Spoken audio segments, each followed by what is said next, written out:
Nurchiketova Turg'unayman. 69 yoshda, 69ga ketyapmiz mana Xudo xolasa. Anaqa ikkita tizim og'rirdi, yura olmas edim. Allohga shukr, shu mahsulotni ichgandan keyin ancha yaxshi bo'ldim. Qirsillashlar yo'q, og'riq yo'q, uyqu yaxshi. Yaxshi, lekin mana qo'llar og'irdi, qo'llar yaxshi. Yaxshi, hammasi yaxshi. Lekin qancha bemor bo'lsa olib ichsin. Mana tabiiy ekan hamma narsasi, ko'ryapmiz, ichyapmiz. Yaxshi, lekin yomon emas. Men 20 yil bo'ldi kurashayotganimga. 20 yil bo'lib qoldi.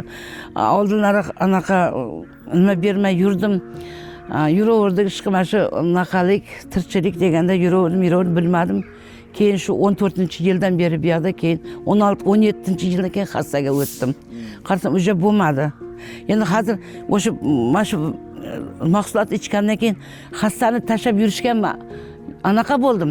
Agar bir 2 oy 3 oy ichganni tashlaverarmidim. Normal uyimda birovning anaqasiga nima qilmadim. Amasa mana shu kelinlar, bolalar anaqa qilardi. Turg'izib qo'yardi, yurgizardi. Uzoq yurolmayman. Bolalar mashinaman olib keladi bir yoqqa borsa. Shunaqa. 7 kun, 8 kunda qattiq og'rib ketdi. 7 kun, voy o'zini bekor qildimmi ekan, davom ettiraverdim. Lekin sekin qo'yaveraverdi. Sekin qo'yaver, keyin sekin o'zim uyqularim yaxshi bo'lib, jonim kirib, oyoqlarim bemalol cho'zib, hozir shunaqa bemalol cho'zaman, shundan beri yaxshiman. Yaxshi lekin.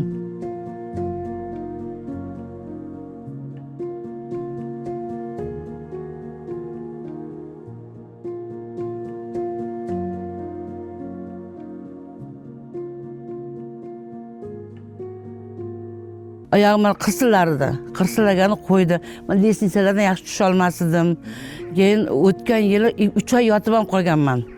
Keyin ishqib ana boshqa shunaqa anaqa mahsulotlardan ozgina ichib sal o'zimga keldimda, keyin buni ko'rgandan keyin endi o'shanga ishga ozgina anaqa bo'lmay qoldi, lekin endi olaman, lekin ichish kerak. Lekin yaxshi ekan, qirsillaganim qo'ydi. Shu bellarim og'rirdi, ular qo'ydi. Hammasi davleniyalarim joyiga tushdi. Davleniya dori ichmadim. 2 oygacha davleniya dori ichmadim. Yaxshi bo'lib yurdim. Qonlarni ham suyultiradi shekilli, yaxshi-da endi. Lekin yaxshi qaqshab turadi, ishkanlari qaytdi. Shishik bo'lar edi oyoqlarimda, qo'llarimda. Yaxshi.